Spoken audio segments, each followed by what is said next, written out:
அனைவருக்கும் வணக்கம். சற்று முன் வெளியான முக்கிய அறிவிப்பின்படி அரசு ஊழியர்களுக்கான அகவலைப்படி உயர்வு குறித்து இன்று முக்கியமான அறிவிப்புகள் வெளியாகியுள்ளன. இதை பத்தி விரிவாக தெரிஞ்சுக்கணும்னா இந்த வீடியோவை கடைசி வரைக்கும் ஸ்கிப் பண்ணாம பாருங்க. வீடியோக்குள்ள போறதுக்கு முன்னாடி இந்த வீடியோக்கு ஒரு லைக் பட்டனை பிரஸ் பண்ணிக்கோங்க. இது வரைக்கும் இந்த சேனலை சப்ஸ்கிரைப் பண்ணாதவங்க சப்ஸ்கிரைப் பண்ணிக்கோங்க. மத்திய அரசு ஊழியர்களுக்கும் ஓய்வூதியதாரர்களுக்கும் டிஏ உயர்வுக்கான அறிவிப்பு அவர்களுக்கு தீபாவளிக்கு முன் கிடைக்கும் என்று கூறப்படுகிறது. தீபாவளிக்கு முன்னதாக அகவலைப்படி மற்றும் அகவலை நிவாரண அதிகரிப்பை அரசு அறிவிக்கலாம் என வட்டாரங்கள் தெரிவிக்கின்றன. கடந்த ஆண்டு டிஏ உயர்வுக்கான அறிவிப்பை மத்திய அரசு அக்டோபர் 18ஆம் தேதி அறிவித்தது குறிப்பிடத்தக்கது.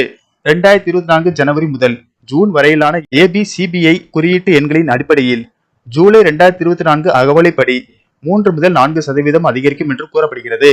அகவலைப்படி அறிவிப்பு எப்போது வந்தாலும் ஜூலை முதலான டிஏ அரியர் தொகை ஊழியர்களுக்கும் ஓய்வூதியதாரர்களுக்கும் கிடைக்கும் என்பது குறிப்பிடத்தக்கது. இந்த நிலையில் அகவலைப்படி உயர்வை அறிவிப்பதில் அரசு காட்டும் தாமதம் ஊழியர்களையும் ஓய்வூதியதாரர்களையும் பாதித்துள்ளது. ஊழியர் சங்கங்களும் இது குறித்து அதிருப்தியை தெரிவித்து வருகின்றனர்.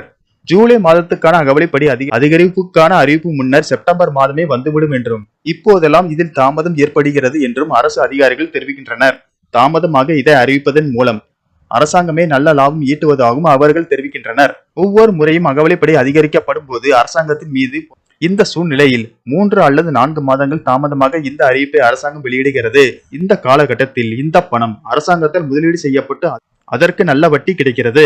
அரசு டிஏ ஹைக் அறிவிப்பை வெளியிட தாமதப்படுத்துவதற்கும் இதுவும் ஒரு முக்கிய காரணமாக இருக்கக்கூடும் என்று அதிகாரிகள் தெரிவிக்கின்றனர். எப்படியும் இந்த ஆண்டு தீபாவளிக்கு முன் மத்திய அரசு ஊழியர்களும் ஓய்வூதியதாரர்களும் அகவலைப்படி அதிகரிப்புக்கான நல்ல செய்தியை பெறுவார்கள் என்று எதிர்பார்க்கப்படுகிறது. இந்த அறிவிப்பு வந்தவுடன் அகவலைப்படி அதிகரிப்பால் ஏற்பட்ட சம்பள உயர்வு, டிஏ அரியர் தொகை என ஊழியர்களுக்கு மிகப்பெரிய உயர்வு இருக்கும்.